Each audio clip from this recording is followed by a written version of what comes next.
decision. He must have consulted President Mahama. But President Mahama called me and said, say, Chairman, Pesho take his decision. I shouldn't allow that decision to be taken. I see. So, I was there with the witness, Dr. Karl Marx, and I was so it was live on television that day. On Facebook. It was live on television. And it was very clear, said President Mahama, so one in said he shouldn't take that. Just for President Mahama. And about it's about decision making. And to be now, Kase me consult to now country republic, say, me consult to one more objective, but I went ahead to take that decision because I thought it was in the best interest of the party. If you had done that, nipa betuma take a decision be a wrong one. But leader or shifty blame no. I don't think it is the right type of leader. And now, make I say, at some time, Kwame was in Bibai. Kwame, okay, make I only of a penny dear. Okay, Eastern region or a one day we're planning to take some steps. Yes. Yes. And Johnson and Asiedu Nketia. Debia asemsi opeso de kweshobi. And tie boys ni kwetira Asiedu Nketia say akwa no onu position na so sene no. Nimdia no ane adwene na ye dey handle sa position no. Asiedu Nketia say munyi Ofoso Ampofo free onko. No no measure. Munyi ni free so. Okay. No. What I say munyi ni free so. Yes. Johnson Ekasa no. Asem na no dey. Ayi so akasa Elvis free yankra. Elvis I also the crat be pia but ma menka wasem. Okay. Elvis free yankra say one what in kind. What ti what aigbe and was at brofo. Obi ti say fifi kweti. Sabo some power. E ma mo hweso ya agbeni. O ya agbeni na wonya de a wonya de. Fifi kweti no.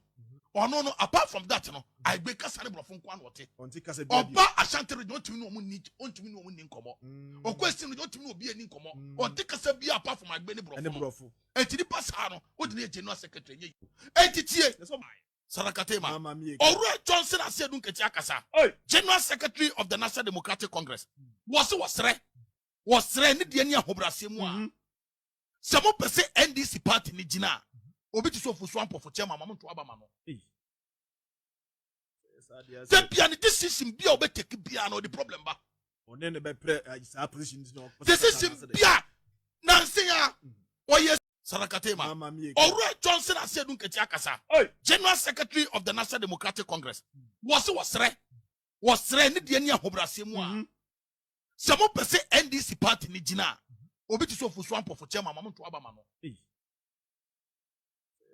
the piano decision be obe take piano the problem ba one ne be pre sa position no decision bia nanse ya oye so be call for penny fee emro hoko no ana ofre jomama ka chene se basa me na me pesa me nko ho enko NDC di mu wamwa sa no so Johnson Asiedu Nketia no o ka chese chale baby a wo ko no ho tro me nko tie baby a wo ko no me de me no nya adwen wo Ofoso Ampofo na de ope ekopie mu ho wo wiye na ye ba se no wo say me friend Jomama ka se ai entitie Johnson Asiedu Nketia say mo pani pa na dwene mu do obi a wo ye correct obi a na dwene ye adwuma obi obetima che power amamo de a anya sa man to aba ma no Johnson Asiedu Nketia na obe retire onya ndi se adwuma biem because of Ofoso Ampofo position okuta no onya de Ofoso Ampofo position okuta no na dwene mu omre Ofoso Ampofo position okuta no eso sene no ejo to abara mo bi a to abamo bi a vibrant vision of rented. That's right. Obi anadwene mu do obi onima adwuma no obi obetima che power no dash sarakate ma mama mi eka ye Johnson Asiedu Nketia NMC party no one hwan ne shia NMC party no one hwan ne shia NMC ka kire o say President Mahama called me. I was in West Indies Korea and Haiti Eboshi. That was where I was at that time. And then he called me. And in fact, he admits that he called me. But what is economical about me, say, he never told the press, he said, offer me objective vehemently, say, shouldn't take that. Court say, Court, assembly see enemy, Me who da. Minim da. Information gathered na ma me kwa press conference. You see how the NDC operates. Omo trase bo asam na mo ankasa ho a no omo bokwa saa te sa asam na si. They are liars. Atorofo ne NDC fo.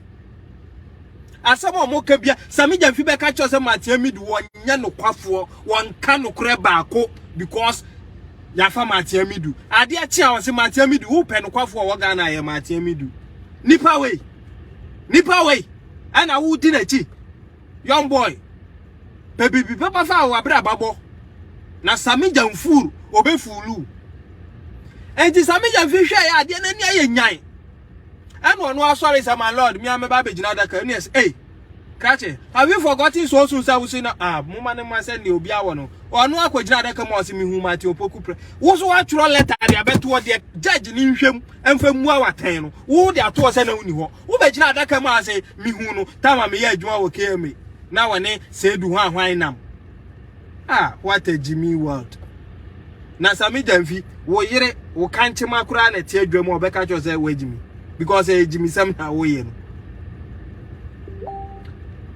enti ye besre mo Ghana fo monya careful with NDC opia ye no so no ne first interview na Sami Jamfi say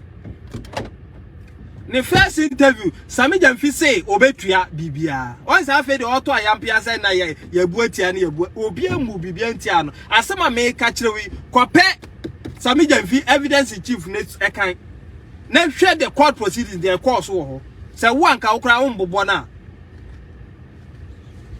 enti me de obi obetwa ntro social media bia wo Ghana ha no masa woti no efa ho afa no court na opposition kire say entro that is not what opposition means obetwa ntro a me say fa no court emra wo Ghana na mo penya hwe jamane nka dodo enche na now enkrofo omo so akasa ne emi so akasa tia me de be ko no Sami Jamfi na no be ka tum de ntia kwasampanyi misra mo fa nche me useless non-entities Kevintela no me de no aba mu ni say no tini page ni so wo no agimifo adwoso junction ho no ke kansem funfa agrada case aya che no say na judge baako obekwa akoye say president of the republic voted for. You have to respect that office, not you. I remember town old school na me class prefect na colleagues will say na we my and I'm saying I don't need your respect, but I need respect for the post I carry. So give that post position a respect. Because with my colleague, you know, class back, I'm just class captain, but you have to respect the class captaincy. So and we must respect the presidency. Okay, control to tone so branebe boy ni enye hwehwemu so a koko apai. And what Captain Smart does is not journalism. Yeah, mon hwa abrofo no the style of journalism. Na me kra no Ghana journalist, excuse my language, but my